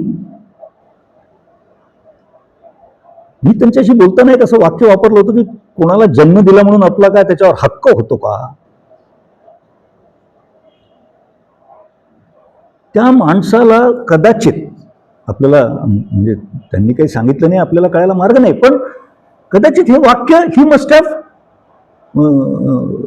self analysed whole thing situation. की पोरगा नाही येत पण इतके लोक तर आपली मदत करतात. मग त्यांनी त्याला काय वाटलं असेल, बरं वाटलं असेल, जे आपण मांडू शकत नाही, शब्दांमध्ये सांगू शकत नाही, आणि ते ग्रस्त पण सांगू शकत नाही. That's what it means healing. Healing has nothing to do with anything externally. नाते गोते अमकं तमकं, या माणसाचं स्वतःचं even past has no connection with this healing part. So goal of healing is to achieve well-being. Right. आता थोडा हे वाक्य थोडं कॉन्ट्राडिक्टरी आहे, विरोधाभासी आहे. गोल ऑफ हिलिंग, आपण एक तर बोलून राहिलो आतली गोष्ट, मग माझा गोल कसा असेल यांना हिल करण्याचा. जर यांच्या आतली भावना बोलून राहिलोय मी, तर माझा गोल कसा असेल त्याला हिल करण्याचा असू नाही शकत. पण ते वाक्य याच्याकरता वापरलेलं आहे की in a larger scale the type of atmosphere created, त्याच्या बाबतीत बोलतात. To achieve well-being and a sense of wholeness. Which is possible without curing the disease. Yes, मी जसं म्हटलं की ते व्यक्ती मेले कॅन्सरनेच, काही फरक नाही पडला कशातही. त्यांच्या जर तुम्ही फिजिकल याची गोष्ट केली तर काही फरक नाही पडला. त्यांना काही ऍडिशनल औषधही दिल्या गेले नाही आणि काही बंदही केले गेले नाही, है ना. And still we feel he was heal, right. Treatment is what you do for the patient and healing is what the patient undergoes internally. मी जे आता तुम्हाला सांगितलं की जेव्हा आपण ट्रीटमेंट बोलतो तेव्हा दुसरी व्यक्ती काहीतरी करते आहे. औषध देईल म्हणा, बँडेज लावेल म्हणा, है ना, लेप लावेल, नाही तर अजून काहीतरी करेल, पण इज इज थर्ड पर्सन और second person who is doing it. पण जर हिलिंग म्हटलं तर ते आतूनच व्हावं लागेल, त्या व्यक्तीलाच आतमध्ये स्वतःला हील करावं लागेल. म्हणूनच मी जे म्हटलं की तो कॉन्ट्राडिक्टरी आहे की गोल माझा नाही असू शकत तुम्हाला हील करण्याचा. हा गोल माझा नाही असू शकत. हा, माझा गोल तुम्हाला हील करण्याचा या अँगलने आहे की ते वातावरण कंड्युसिव्ह क्रिएट करणं. जसं मी त्यांना बोलताना असं म्हणणं की जन्म दिला तर काय हक्क झाला का आपलं, है ना, पण याने ते हील होतीलच असं जरुरी नाही, असं काही आवश्यक नाही. हे तर त्यांनी समजा पॉझिटिव्ह घेतलं असेल तर होईल ते. So that's what it means की it's a internal process. Healing is a internal process. Internally it can bring peace. म्हणजे जर हील झालं असं अज्युम केलं तर काय होण्याची शक्यता आहे? आतून माणूस शांत होण्याची शक्यता आहे. He can get connected to something और इवन समवन. असं पण होऊ शकतं की मला इफ आय फील हील्ड तर अशा अननोन गोष्टीशी मी कनेक्ट होऊ शकेन. ती व्यक्ती असू शकते, तो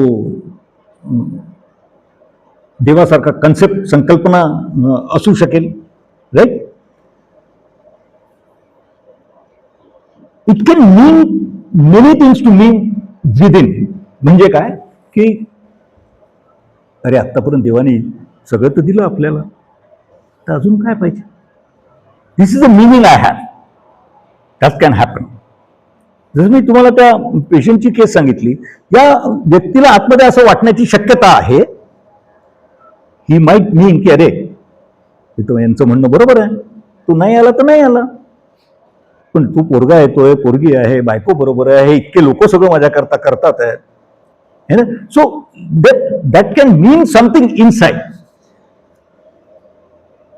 आणि obviously it is regardless of medical outcome. मी जसं म्हटलं की त्यांना काय औषध दिलं, काय नाही दिलं, याच्याशी त्यांचा काही संबंध नाही आहे.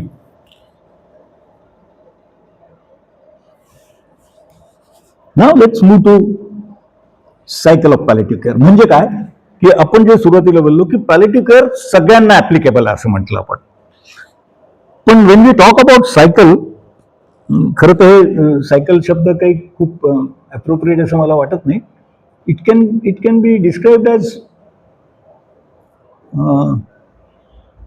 when you initiate palliative care, at what point you initiate and where it takes you, journey आहे ती. सायकल म्हटलं तर गोल व्हायला पाहिजे ते, पण असं काही ते सर्कलमध्ये नाही होत ते. It's only a progression one way in my view. So जेव्हा आपण असं म्हणतो की आजार आयडेंटिफाय झाल्यापासून सुरुवात, तर that's what they are saying, initial assessment and care. For example cancer पेशंटच्या केसमध्ये ज्या क्षणाला जीएमसी मध्ये ऑन्कॉलॉजी डिपार्टमेंटला पेशंट डॉक्टर समोर बसला आहे, केअर गिव्हर बरोबर आहे, आणि डॉक्टरने सांगितलं की तुमची बायोप्सी पॉझिटिव्ह आहे and you have cancer, that's the point where palliative care should start. आता अनफॉर्च्युनेटली आपली टीम स्नेहांचलची जीएमसी मध्ये आहे, काउन्सिलर आणि व्हॉलंटियर्सची टीम तिथे आहे, पण ती डॉक्टर बरोबर बसलेली नाही आहे, ते बाहेर आहे. आता नॉर्मली जो सीन आतमध्ये असतो, तुमच्यापैकी कोणी जर मेडिकल कॉलेजमध्ये गेलं असेल तर तुम्ही पाहिलं असेल की असे लंबे असे बेंच टेबल्स लागलेले आहेत, इकडे डॉक्टर्स बसतात, समोर पेशंट बसतात, एक दोन चेंबर आहेत ज्याच्यामध्ये सिनियर डॉक्टर्स बसलेले असतात, ते सगळे पेशंट पाहत नाहीत. इथून जे यांचे रजिस्ट्रार किंवा एमओज जे रेफर करतील, कदाचित गरज पडली तर तिथे, नाही तर हा सीन आहे कॉमन. पेशंट समोर बसलाय, नातेवाईक बसलाय, डॉक्टर बसलाय, आणि याने इथे जेव्हा डॉक्टरनी असं सांगितलं की नाही कॅन्सर आहे, बायोप्सीचा रिपोर्ट पॉझिटिव्ह आहे, आणि आता असं करू आपण की पहिले तुम्ही ब्लड टेस्ट करून घ्या, ते बाहेर विचारा सिस्टरला, ब्लड द्या तिथे, तुम्हाला 6 किमोचे सायकल लागतील. सायमल्टेनियसली आपण असं करू, 2 किमो झाल्यावर we will start radiation also. Maybe तुम्हाला 25-30 रेडिएशनचे लागतील. 2 सायकलच्या मध्ये 20 दिवसाची गॅप राहील. तेव्हा तुमची परिस्थिती जशी काही येईल त्याप्रमाणे आपण पुढचं सगळं ठरवूया. ठीक आहे, ही गॅप आहे. हा समोर बसलेला व्यक्ती, ज्याला आता पेशंट रेफर करतोय आपण, तो आणि त्याचा नातेवाईक, नॉर्मली डॉक्टरचं हे डायलॉग झाल्यावर त्याची रिॲक्शन जी असते ती अशी असते, तुम्हाला म्हणायचं मला कॅन्सर आहे, मग असं कसं शक्य आहे? मी आत्ता काय बोललो तुम्हाला, तेच तर समजावून सांगितलं नाही. रिपोर्ट पॉझिटिव्ह आहे, हा तुमच्या समोर रिपोर्ट आहे. नाही पण कसं शक्य आहे? मी काही सिगरेट पित नाही, दारू पित नाही, तंबाखू खात नाही, काही करत नाही, मी कधी कोणाचं वाईट नाही केलं, ते सगळं ठीक आहे, पण हे आहे ना कॅन्सर. ठीक आहे फाईल, माझ्या पेशंटची लाईन लागलेली आहे, ठीक आहे फाईल. आता पहा, ही व्यक्ती, हे तिघ जण जे असतील, पेशंट आणि त्याच्याबरोबरचे, ऍक्च्युली झालं काय या प्रोसेसमध्ये, की ज्या क्षणाला डॉक्टरनी असं म्हटलं की बायोप्सीचा रिपोर्ट पॉझिटिव्ह आहे आणि कॅन्सर आहे, त्याच्यानंतर डॉक्टर जे काही बोलला ते आतमध्येच नाही गेलं. म्हणून तर त्यांनी पुन्हा विचारलं की तुम्हाला म्हणायचं कॅन्सर आहे का? बरोबर आहे. आता जर समजा या डॉक्टरच्या जागी पॅलेटिव्ह केअर फिजिशियन असता, मी जे म्हणून राहिलो की इनिशियल असेसमेंट, या स्टेजला जर समजा पॅलेटिव्ह केअर फिजिशियन असता या डॉक्टर बरोबर, किंवा हा डॉक्टरच पॅलेटिव्ह केअर फिजिशियन असता असं समजू, तर हे संवाद वेगळे झाले असते.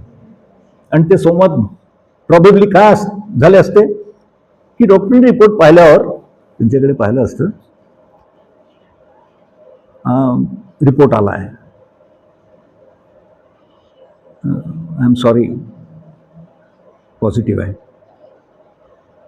पण ठीक आहे, जस्ट डोंट वरी. त्यांनी पॉज दिला असता, त्यांनी बोंबाड नसतं केलं की 6 सायकल. आता मला सांगा की समोरच्याला काय माहित, दुचाकी सायकल की 30 चाकी सायकल, सायकल म्हणजे काय हो, कशाची सायकल, कशाचं रेडिएशन, कशाचे सिटिंग, काय माहित असतं पेशंटला? काही माहित नसतं. तर ही जी इनिशियल असेसमेंटची गोष्ट आहे ही या पॉइंट पासून बोलल्या जाऊन राहिली. अँड व्हॉट दे से की पॅलेटिव्ह केअर मध्ये इनिशियल फोकस, इनिशियल असेसमेंटचा फोकस कशात असेल? बेसलाईन ऑफ केअर, म्हणजे या व्यक्तीची ही जी अवस्था तुम्हाला सांगून राहिलोय याची काळजी घेणं. आता जीएमसी मध्ये तो पेशंट तिथून बाहेर निघाला आणि स्नेहांचलच्या काउंटरवर आला, तो तिथे बसला, रडायला लागला. मग आमचे काउन्सिलर, आमचे व्हॉलंटियर्स त्याला पाणी पाजतात, त्याला शांत करतात. काय झालं? ते म्हणतात कॅन्सर आहे. ते लहान लहान पोरांचं काय करेन, कोण पाहिल, ते लोक खातील काय? काउन्सिलर, व्हॉलंटियर्स त्याला हे सगळं बोलू देतील. आणि ही जे बेसलाईन केअर हा शब्द वापरला आहे, तर इथे याचा फोकस, या स्नेहांचलच्या टीमचा फोकस असेल की याला सगळ्यात जास्ती गरज कशाची आहे. ट्रीटमेंट नाही बोलत आपण, तिच्या केअरची गरज. मग इथे जर बसल्या बसल्या आमच्या काउन्सिलरला इंद्रायणीला जाणवलं तर टेबल पासून तिकडे उठते. ती जर बाई असेल तर खांद्यावर हात ठेवते, अरे रडू नको, आपण आहो ना. जर मेल पेशंट असेल तर व्हॉलंटियर उठून जातील, खांद्यावर हात ठेवतील, बोलतील. ही बेसलाईन केअर आहे, right. Care related to what? Related to diagnosis. मी जसं म्हटलं की कॅन्सर कन्फर्म झाला, that's diagnosis, right. And assessing physical, emotional and social needs. आता या केसमध्ये मेडिकल नीड्स डॉक्टरनी सांगितलं आहे, तर आमचं काउन्सिलर हे फाईलमधून पाहून सांगेल की बा तुम्हाला लिहिलंय त्यांनी की आपल्याला पहिले ब्लड टेस्ट करायला पाहिजे. चिंता नका करू, मी येते तुमच्याबरोबर कुठे ब्लड टेस्ट करायला. एवढ्या मोठ्या मेडिकल कॉलेज तो कुठे जाईल? तुम्ही जर गेले असाल मेडिकल कॉलेजमध्ये कधी तर हरवून जाल तुम्ही, तुम्हाला सापडणं कठीण होऊन जातं.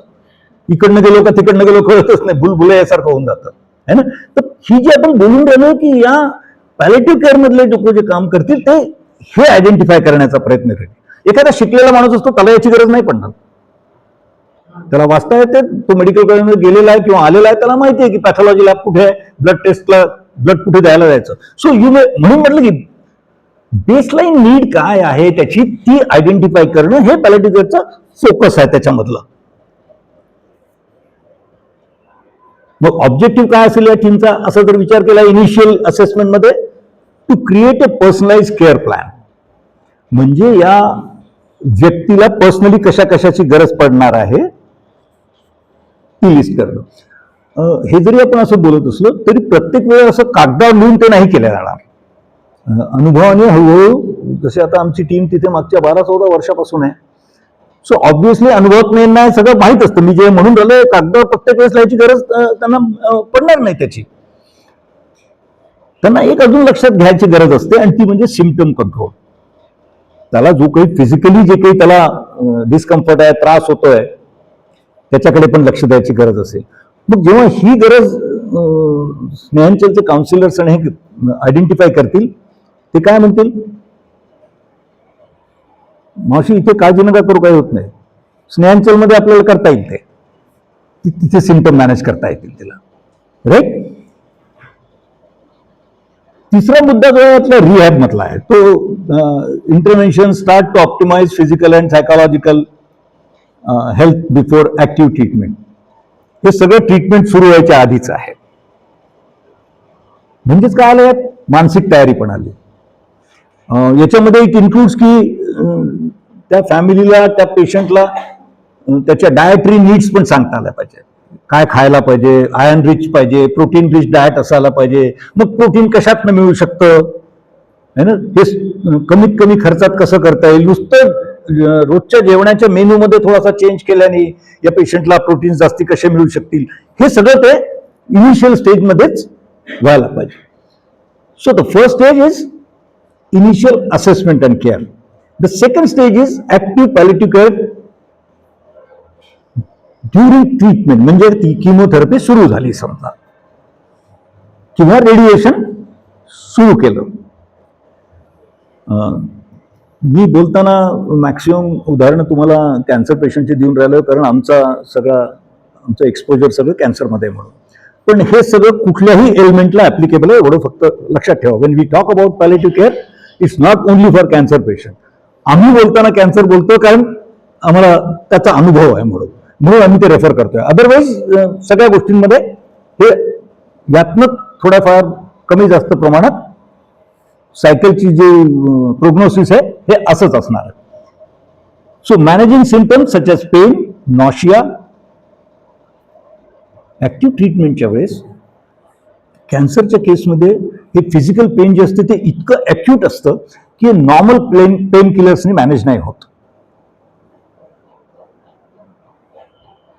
त्याच्याकरता you need expert who understands cancer pain, and then they have to use opioids. Morphine सारखे ड्रग्स वापरला जातो. ओपिओइड्स म्हणजे चरस, गांजा. गांजा आहे जो पेड. गांजा एका झाडापासून येतो. नाही ना, आपल्या सगळ्यांना माहिती आहे, राजस्थान आणि त्या सगळ्या भागांमध्ये याची शेती केल्या जात असते. पण हे फक्त मेडिसिनल यूज करता वापरलं जातं. ते त्यातनं निघणारे जितके डेरिव्हेटिव्ह वेगळे वेगळे असतात, they are called as opioids. तर मॉर्फिन हा त्यातला प्युरिफाईड फॉर्म आहे ओपिओइड्स मधला, which is suppose to be a wonder drug for managing physical pain, त्याच्याकरता म्हणून वापरलं जातं. सो जेव्हा ट्रीटमेंट कॅन्सरची सुरू होते, किमोथेरपी म्हणा किंवा रेडिएशन, तर सगळ्यात पहिला मुद्दा आहे की जोपर्यंत पेन कंट्रोल नाही होणार, तर डॉक्टर पण नॉर्मली किमो नाही देणार किंवा इव्हन रेडिएशन नाही देणार. कारण किमोचे आणि रेडिएशनचे आपले वेगळे साईड इफेक्ट्स आहेत. म्हणजे त्याला हे पण पेन सहन करायचं आणि त्यातनं होणारा जो त्रास आहे तोही करावा लागेल. सो नॉर्मली काय करतात मेडिकल कॉलेजमधून, ते काय म्हणतात की तुम्ही याला स्नेहांचलमध्ये पाठवा, याचा पेन कंट्रोल करून द्या, मग तो पुन्हा वापस येईल. हां, मग तो स्नेहांचलमध्ये येतो, 2-4 दिवस त्याला ॲडमिट करतात, मॉर्फिनचा डोस टायट्रेट करतात, पेन स्टॅबिलाइज झालं, मॉर्फिनचा डोस स्टॅबिलाइज झाला, तो पुन्हा मेडिकलला जाईल आणि किमो घेईल. So that is what the focus, की त्याच्यात फिजिकल जे डिस्कम्फर्ट आहे तो मॅनेज करणं. दुसरं, to support patient through treatment. आता पुढे यांचं म्हणणं आहे की रिड्यूस हॉस्पिटल ॲडमिशन्स. कॅन्सरच्या केसमध्ये कठीण जातं, ते हॉस्पिटलचे ॲडमिशन्स रिड्यूस करणं जरा कठीण जातं. पण प्रयत्न असतो तो की बाबा शक्य तोपर्यंत त्याचे जर मॉर्फिनचा डोस म्हणा किंवा त्याचं अँटीएमेटिक ड्रग्सचा डोस जर बरोबर स्टेबलाइज झाला, तर त्याला ॲडमिट व्हायची गरज नाही पडणार. घरी राहूनच त्याला पुन्हा किमोथेरपी घ्यायला जाता येईल. Aims to return patients to previous level of functioning. कॅन्सरच्या केसमध्ये नॉर्मली होत नाही. याचं कारण असं आहे की कॅन्सर झाल्याबरोबर आतून काय घडतं ऍक्च्युली फिजिओलॉजिकली बॉडीमध्ये, बॉडी इज टोटली ड्रेन्ड. हे जे कॅन्सर म्हणतात, ज्याला मॅलिग्नन्सी असं म्हणतात, हे जे सेल्स आहेत, हे टिश्यू आहेत, it draws all energy from the body. म्हणून मी जसं म्हटलं की त्यांना प्रोटीन सप्लिमेंटची गरज पडेल, हे त्या अँगलने आहे. ते आतून आपण असं म्हणू शकतो की ती बॉडी पूर्ण पोखरून निघाल्यासारखी होते. तुम्ही जर कधी स्नेहांचलमध्ये अर्धा 1 घंटा बसले, येणारे पेशंट जर पाहिले तुम्ही, तर तुम्हाला तो पेशंट असा वीक झालेला दिसेल, त्याला आधाराशिवाय चालणं सुद्धा मुश्किल होतं. He is totally drained out आतून. तर त्याला प्रिव्हियस लेवलवर आणणं कॅन्सरच्या केसमध्ये फार कठीण असतं.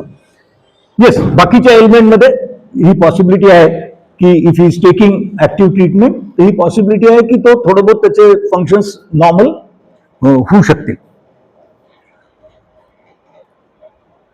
The third stage we reach to is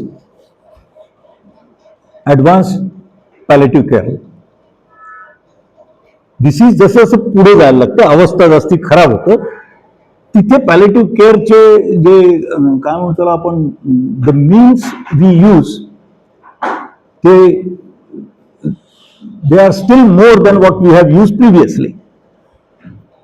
Aggressive symptom management and providing psychosocial support, त्याचा फोकस असेल. तो सायकोसोशल सपोर्ट हा त्यातला महत्वाचा भाग असेल. आणि सायकोसोशल सपोर्ट मधला जो महत्वाचं अंग आहे ते पेशंट चे गाऱ्हाणे ऐकून घेणे असं म्हणता येईल. ते गाऱ्हाणे तब्येतीचे असू शकतात, आजाराशी संबंधित असू शकतात, ते गाऱ्हाणे बायकोचं पण असू शकते, पोरांचंही असू शकते, काहीच नाही तर युक्रेन वॉरचंही असू शकेल. गाऱ्हाणं कसंही असू शकतं, त्याला काय लागतं. पण खरं पॅलेटिव्ह केअरमध्ये खरा जर काही भाग असेल तर तो हा आहे की समोरची व्यक्ती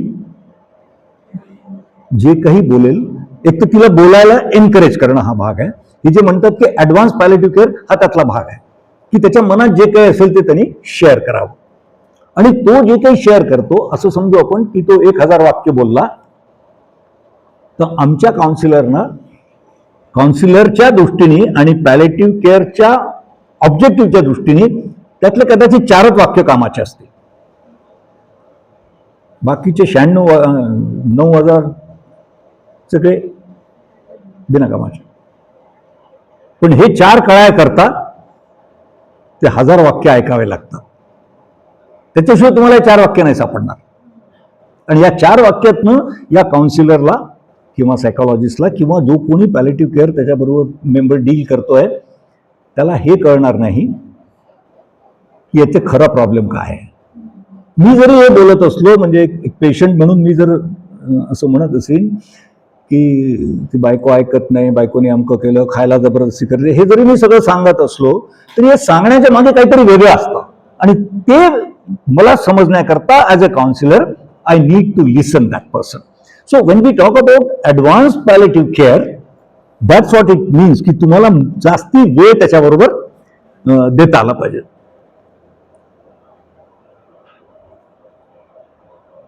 to enable independence for as long as possible. Again cancer पेशंटमध्ये हा इंडिपेंडन्स होण्याची शक्यता नसते, पण बाकीच्या आजारपणांमध्ये हे इंडिपेंडन्स जे आहे ते रेस्टोर करण्याची पॉसिबिलिटी असते, किंवा इफ नॉट टोटली पार्शली तरी रेस्टोर केल्या जाऊ शकते. Say for example Parkinson's disease. Parkinson disease जर तुम्हाला माहीत नसेल तर या मसलचा कंट्रोल चालला, अशा हात हलतात, मान अशी हलते, अनकंट्रोल्ड असते. ते त्या व्यक्तीला ते मसल आता आपण जे काही करतोय ना, हा व्हॉलेंटरी कंट्रोल आहे. मी हा हात आपल्या वर नाही जात आहे, मी इन्स्ट्रक्शन देतोय तेव्हा वर जातोय, बरोबर आहे ना. पार्किन्सन्स मध्ये हा कंट्रोलच नाही जात, म्हणजे ब्रेन मधून मेसेज जात नाही आणि जे काही फिजिकल मुवमेंट होते ते अनकंट्रोल्ड आहे. असा हात हलेल, मान अशी हलेल. आता सायकल रिक्षा नाही आहेत, पण एक आमच्या एरियामध्ये एक सायकल रिक्षावाला होता, त्याला पार्किन्सन होता. तर जोपर्यंत रिक्षा चालवत नाही ना तोपर्यंत असा हलायचा, तुम्हाला असं वाटेल की रिक्षा चालवेल कसा, इतका हात हलायचा त्याचा. पण तो बसला सीटवर आणि हँडल धरला आणि पाय केलं की स्टडी. तर पार्किन्सन मध्ये हे जे आपण म्हणतो की पार्शियल रेस्टोर करणं, हे सपोर्ट करणं, हे पॉसिबल आहे. In case of cancer it may not be possible. Partial paralysis होतं, त्या केसेसमध्ये सुद्धा ही शक्यता असते की त्याचे functions partially we can help in restore it. दुसरं एक ॲडव्हान्स पॅलेटिव्ह केअरचा जो भाग आहे तो मी जसं आता म्हणून राहिलो की पार्किन्सन्समध्ये असं होतं, तर ॲडव्हान्स पॅलेटिव्ह केअरमध्ये काही डिव्हायसेस पण वापरते ते. समजा पार्किन्सनचं उदाहरण घेतलं आपण, तर जर माझा हात कंटिन्युअस शेक होतोय, जर कळतोय आहे, तर डिव्हाइस असा की हे धरून ठेवलं तर शांत झाला हात. So correct. सो हे डिव्हाइसेस मध्ये होऊ शकते. काही मी जसं म्हटलं की रिक्षा त्याचा डिव्हाइस आहे, तो त्यांनी हँडल पकडल्याबरोबर तो झाला. पण आता घरात चालवू शकत नाही रिक्षा, तर घरी ते हालत असेल ना. So you need to think of something की जे घरात पण त्याला वापरता येईल. दॅट्स व्हॉट इट मीन्स की ऍडव्हान्स पॅलेटिव्ह केअर मध्ये डिव्हाइसेसचा उपयोग पण होत असतो. End of life phase, EOL. EOL मध्ये जो फोकस असेल म्हणजे एंड ऑफ लाईफ फेज मध्ये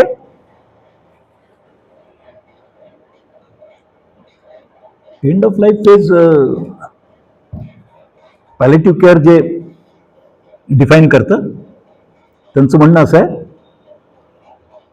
की एंड ऑफ लाईफ फेज हा त्या पेशंटच्या संदर्भात 12 महिने आधी आयडेंटिफाय करता आला पाहिजे.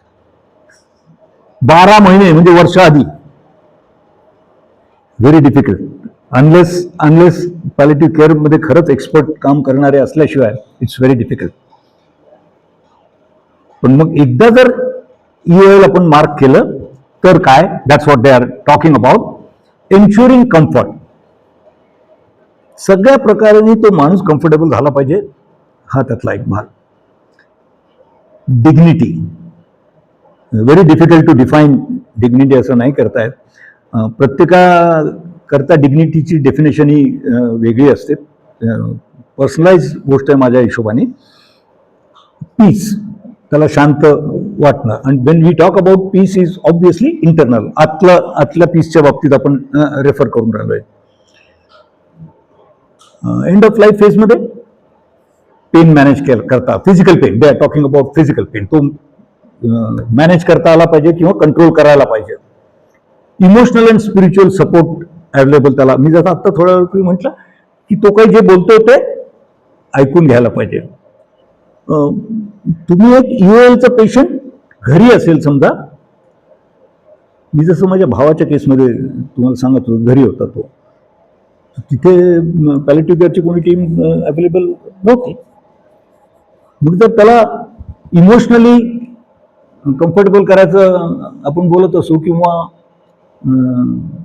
स्पिरिच्युअल सपोर्टची, आमच्याकडे एक ग्रस्त आलं भेटायला आमच्या नात्यापैकी. ते आमच्या माझ्या वहिनीला म्हणे की शिशिरला थोडं जप करायला सांग. माझी वहिनी मला, जेव्हा मी वर गेलो त्याच आम्ही खाली वर राहतो, तर मी वर गेलो तर वहिनी मला म्हणे, अरे ते फलाना आले होते आपले, पण ते सांगत त्यांना जप करायला सांग. म्हटलं मग काय केलं? माझी हिंमत नाही झाली त्यांना सांगायची की जप करा म्हणून. का बरं? कारण त्यांनी असं कधी केलेलं नाही ना.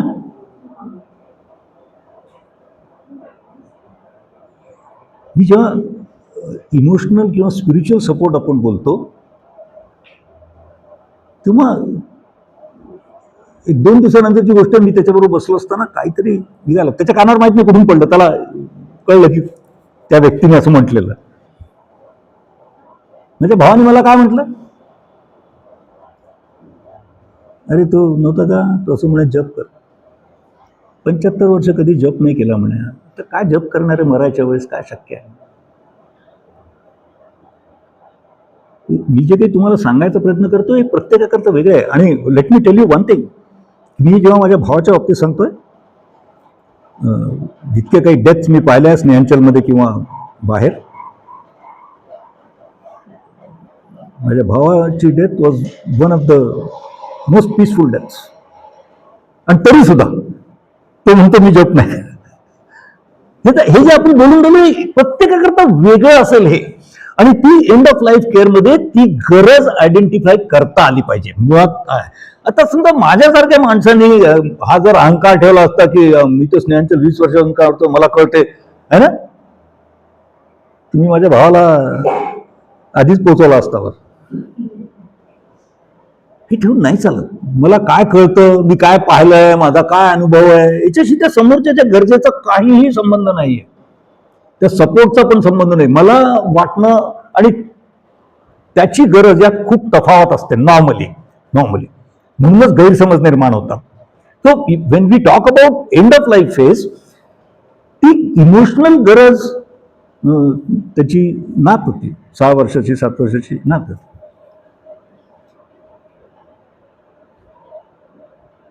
ती नात तो अंथरुणावर त्याच्या बसली असताना काय माहिती त्यांच्या आपसामध्ये काय झालं. ती येऊन आपल्या आजीला, म्हणजे आमच्या वहिनीला म्हणे, आजी आबांच्या मित्रांना जेवायला बोलवायचं आपल्याला. तो अंथरुणावर आहे, जेवायला बोलवायचं आहे काय. हिला वाटलं की, बहिणीला वाटलं की ही आपल्याच मनाचं पोरगी सांगते. पण विचारायला जायचं म्हटलं तर हिला मनात आलं की समजा असं म्हटलं नसेल तर ते इनिशिएट होईल. माणसाचं नेचर काय. When she went inside, तुमच्या भावाने तिला म्हणे की त्यांनी त्या मित्रांच्या नावं सांगितली म्हणे,